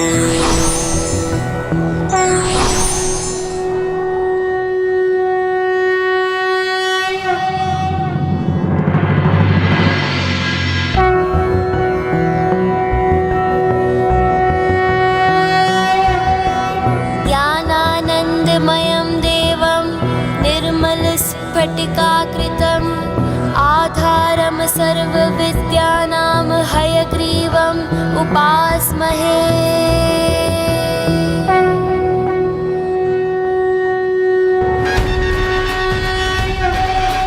अर्थात हम उन सर्वोच्च दिव्य ज्ञान और पूर्ण आनंद स्वरूप प्रभु हैग्रीव की ध्यान और आराधना करते हैं, जिनका मुख और कंठ अश्व का है और जो एक निर्मल स्फटिक के समान तेजोमय और जो ज्ञान की सभी विधाओं के स्वामी हैं। प्रभु हैग्रीव समस्त ज्ञान के स्रोत हैं, तो मैं उनसे अपने प्रश्नों का उत्तर भी बड़ी सहजता से अवश्य ज्ञात कर लूंगा।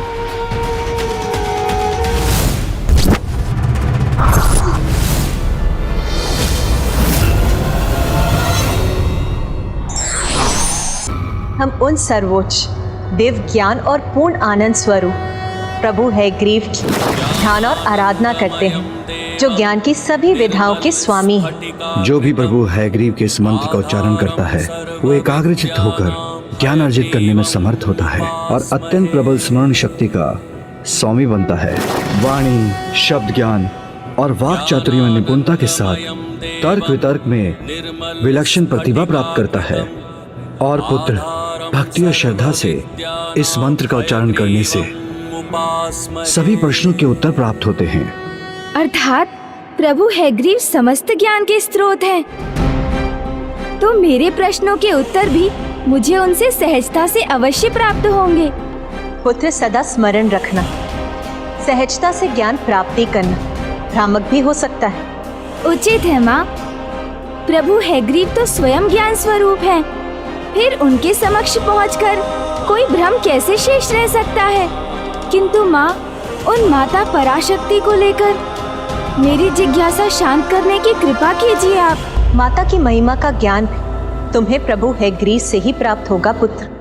वेदों को उनके उचित स्थान पर लौटाने के पश्चात माता पराशक्ति ने उन्हें बुद्धि और ज्ञान के ईश्वर की उपाधि भी प्रदान की। प्रभु हैग्रीव ने माता की तपस्या कर उनसे उनकी महिमा और अनेक ब्रह्मांड के अस्तित्व का ज्ञान भी प्राप्त किया और इस प्रकार माता से समस्त ज्ञान प्राप्त कर उन्हें ज्ञान मूर्ति प्रभु हैग्रीव का पद भी प्राप्त हुआ।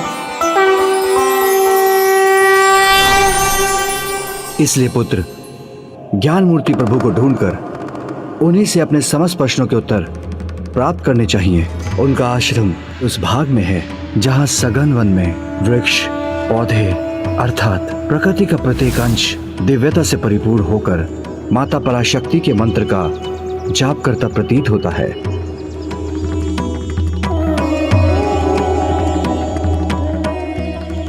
सघन वन में तो पहुंच गया मैं, तो ज्ञान मूर्ति प्रभु हैग्रीव का आश्रम भी यही कहीं होगा।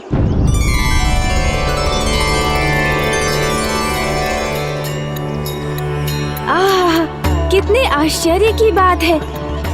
यहाँ तो प्रत्येक वृक्ष और पौधे का दिव्य अनुपम तेज है।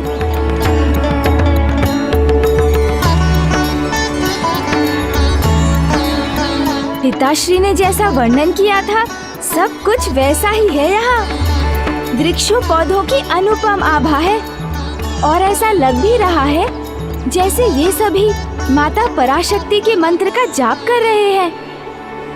किंतु फिर मुझे प्रभु हैग्रीव के दर्शन क्यों नहीं हो रहे हैं?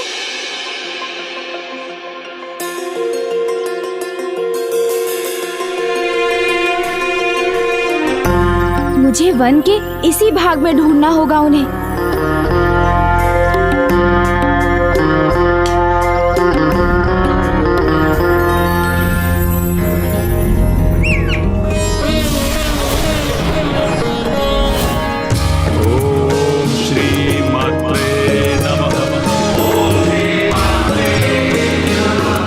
ज्ञात नहीं हो रहा, कहाँ है ज्ञान मूर्ति प्रभु हैग्रीव का आश्रम?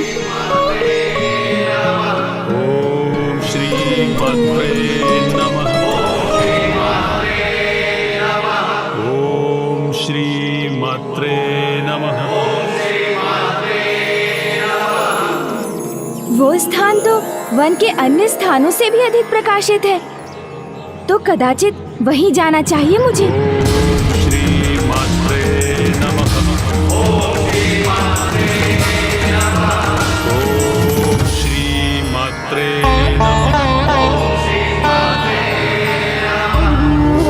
मुझे तो आशा थी कि यहाँ पहुँचने पर मुझे ज्ञान मूर्ति प्रभु हैग्रीव के दर्शन अवश्य होंगे, किंतु वो तो यहाँ भी नहीं है।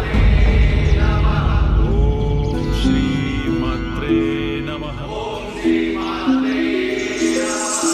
स्वर्ण का कोई भाग शेष नहीं रहा। अब सभी स्थानों पर तो उन्हें ढूंढ चुका हूँ और अवश्य यही स्थान इस स्वर्ण का सर्वाधिक दिव्य भाग है, जहाँ प्रबल स्वर में माता के मंत्र का जाप सुनाई दे रहा है। किंतु यदि प्रभु यहाँ भी नहीं है तो फिर कहाँ है वो? क्या किसी कारणवश प्रभु ने स्वयं को मुझसे गुप्त किया है? तो क्या मैंने ही अभी तक पूर्ण प्रयास नहीं किया है? पुत्र, सदा स्मरण रखना, सहजता से ज्ञान प्राप्ति करना भ्रामक भी हो सकता है। कदाचित मुझसे ही भूल हुई जो मैंने ये मान लिया कि बिना विशेष प्रयास किए ही अत्यंत सहजता से मैं प्रभु हैग्रीव को ढूंढने में सफल होऊंगा। भक्ति और श्रद्धा से उनके मंत्र का उच्चारण करने से सभी प्रश्नों के उत्तर प्राप्त होते हैं।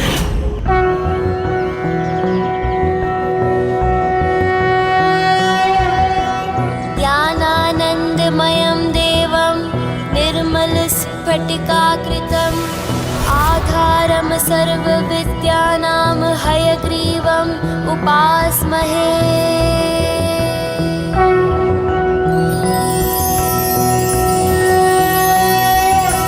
नारायणाय सुरमण्डनमण्डनाय नारायणाय सकल स्थिति कारणाय नारायणाय भवभीति निवारणाय नारायणाय प्रभवाय नमो नमस्ते।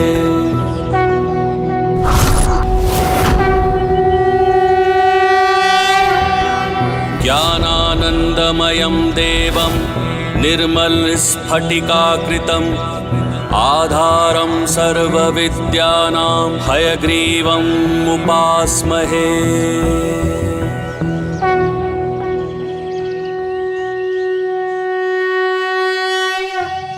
प्रणाम ज्ञान मूर्ति प्रभु हैग्रीव। प्रणाम गणेश जी।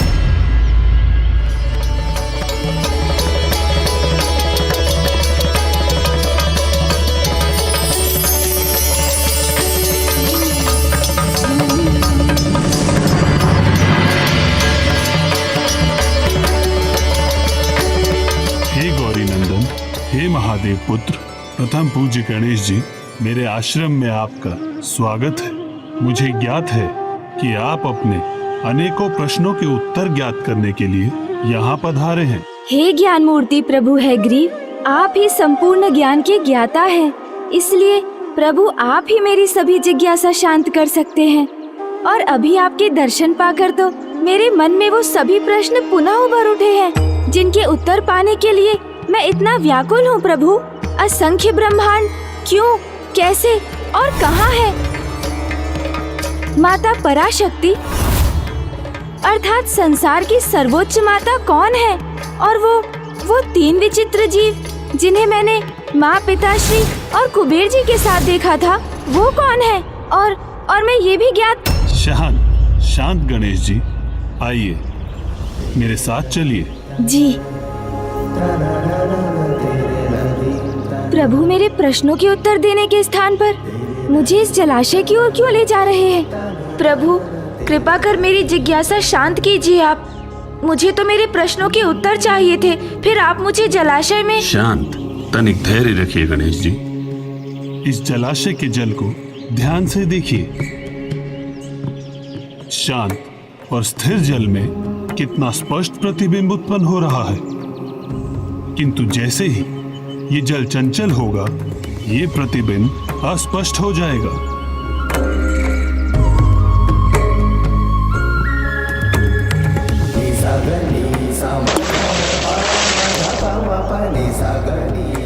आप स्वयं देखिए गणेश जी।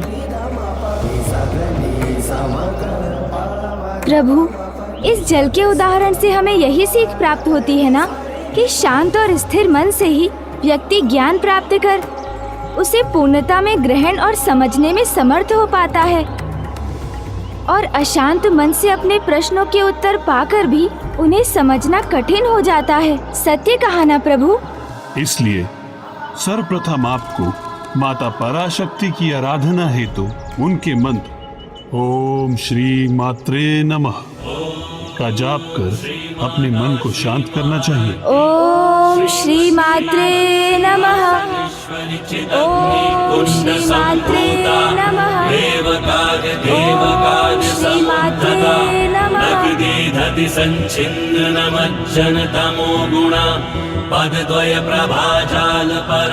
अब माता की कृपा से आपका मन शांत और स्थिर है, तो अब पूछिए गौरी नंदन, आप अपने किस प्रश्न का उत्तर चाहते हैं? हे ज्ञान और बुद्धि के ईश्वर, मेरे प्रश्नों के उत्तर देने के पूर्व मुझे आप अपने ज्ञान मूर्ति स्वरूप के दर्शन प्रदान करने की कृपा करें प्रभु। अवश्य गौरी नंदन।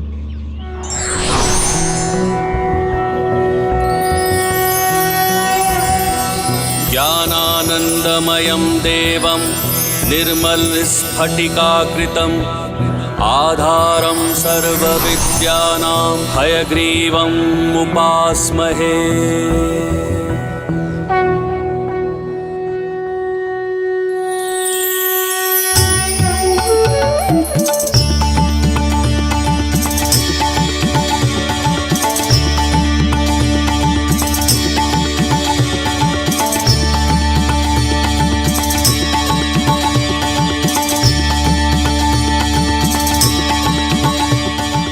प्रभु, आपके ये अद्भुत दर्शन पाकर मैं धन्य हुआ। आपकी जिज्ञासाओं से मैं परिचित हूँ गौरी नंदन, किंतु पूछिए, सर्वप्रथम आप मुझसे क्या ज्ञात करना चाहते हैं? ओह हाँ प्रभु, सर्वप्रथम मुझे ये बताने की कृपा कीजिए कि पिताश्री ने रावण के विषय में बताते हुए ये क्यों कहा कि ब्रह्मांड एक नहीं अनेक है और प्रत्येक ब्रह्मांड में भिन्न रावण का जन्म होता है। ये क्या रहस्य है प्रभु, कृपया मुझे बताइए। एक साधारण जीव उसी को अपना संसार समझता है जिसे वो देख पाता है या जिसका उसको अनुभव होता है। देवी देवताओं का ज्ञान भी उनके लोकों तक ही सीमित रहता है और त्रिदेव और त्रिदेवियों को भी अपने ही ब्रह्मांड का पूर्ण ज्ञान होता है, किंतु उनके ज्ञान और अनुभव के परे अनंत सागर में असंख्य ऐसे ब्रह्मांड हैं जो सभी अर्थों में एक दूसरे के समान ही हैं। सभी ब्रह्मांडों में वही सूर्य, सौर मंडल, ग्रह और यहाँ तक कि जीव जंतु भी एक समान ही होते हैं।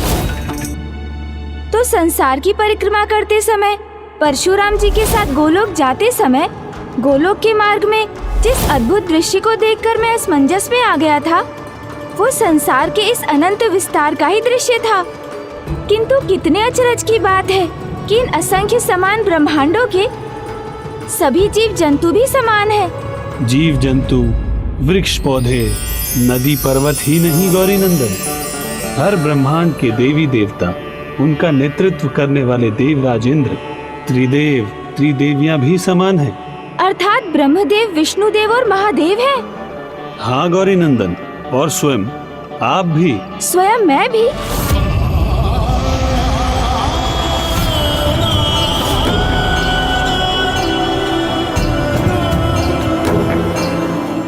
और जब इन असंख्य ब्रह्मांडों में अन्य सब कुछ समान है, तो वहाँ वही छोटे बड़े असुर भी जन्म लेते हैं जो अन्य ब्रह्मांडों में होते हैं।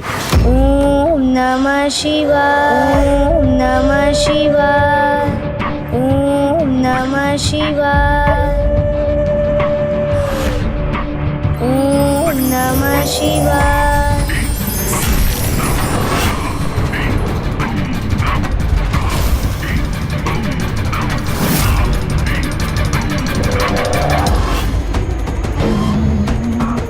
कितना अद्भुत है ये दृश्य। अर्थात हमारे महानायक की शक्ति में वृद्धि हो रही है।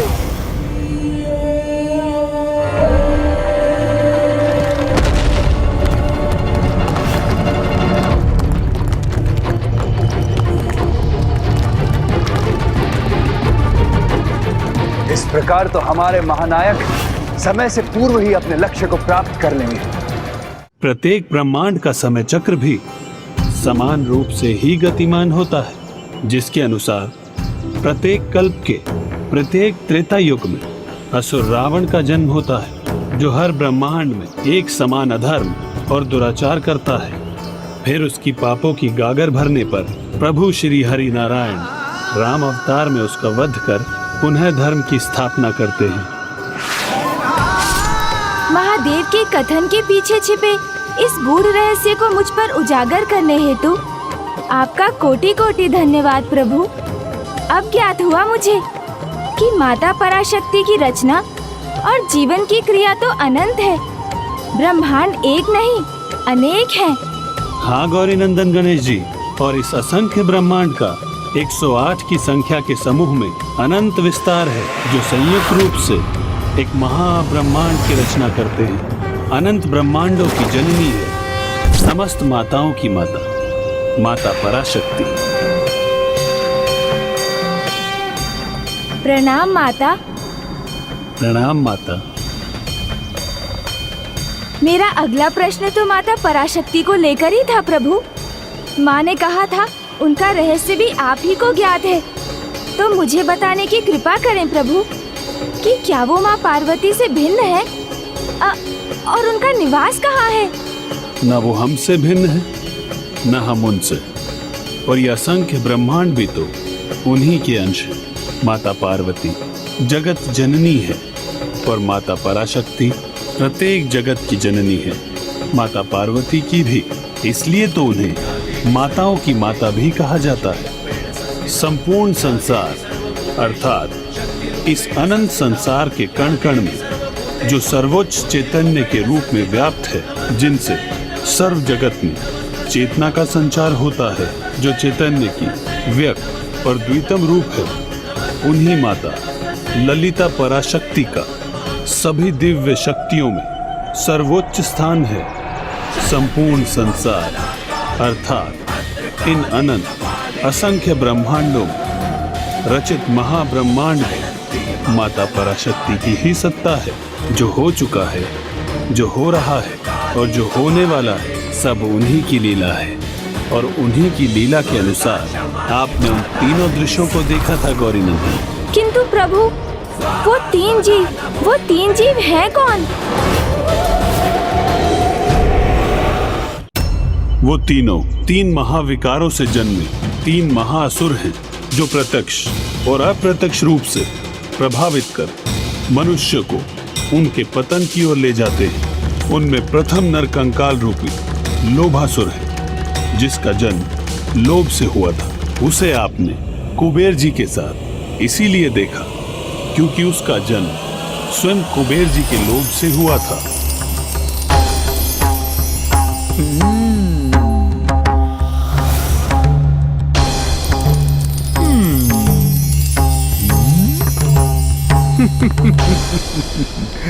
स्वर्ण ही स्वर्ण है मेरे चारों ओर, अमूल्य आभूषण और रत्नों से घिरा हूं मैं।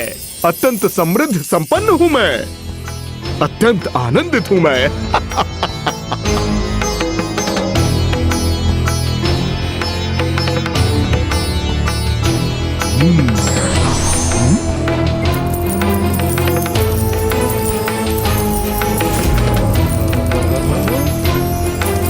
स्वर्ण ही स्वर्ण।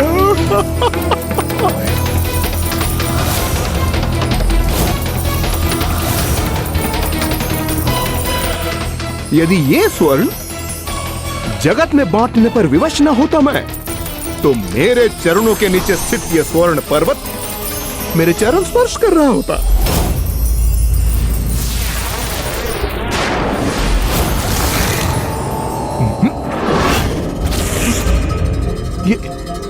ये मेरा चरण स्पर्श किसने किया?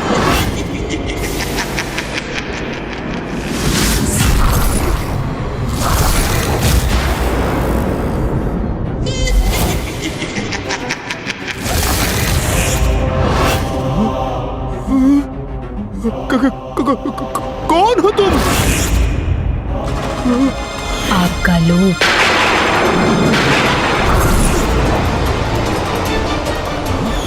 यदि ये स्वर्ण जगत में बांटने पर विवश न होता मैं, तो मेरे चरणों के नीचे स्थित ये स्वर्ण पर्वत मेरे चरण स्पर्श कर रहा होता। ये क्या हो गया मुझसे? जिस धन संपत्ति का मैं मात्र संरक्षक हूं, उसी के लोभ के वश में कैसे आ गया मैं?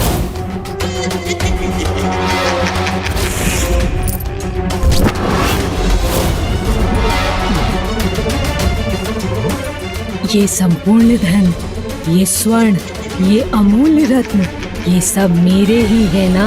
नहीं नहीं, यहाँ तुम्हारा कुछ भी नहीं है। मेरा जन्म तो आपसे ही हुआ है ना। आज ये सब आपका है, कल ये सब मेरा होगा, मात्र मेरा। नहीं नहीं, ये उचित नहीं है। मेरा यहाँ कुछ भी नहीं है। मैं तो मात्र इस धन कोश का संरक्षक हूँ। इस धन पर तो समस्त जगत का अधिकार है। नहीं, अन्य किसी का नहीं है, ये सब मेरा है, मेरा है।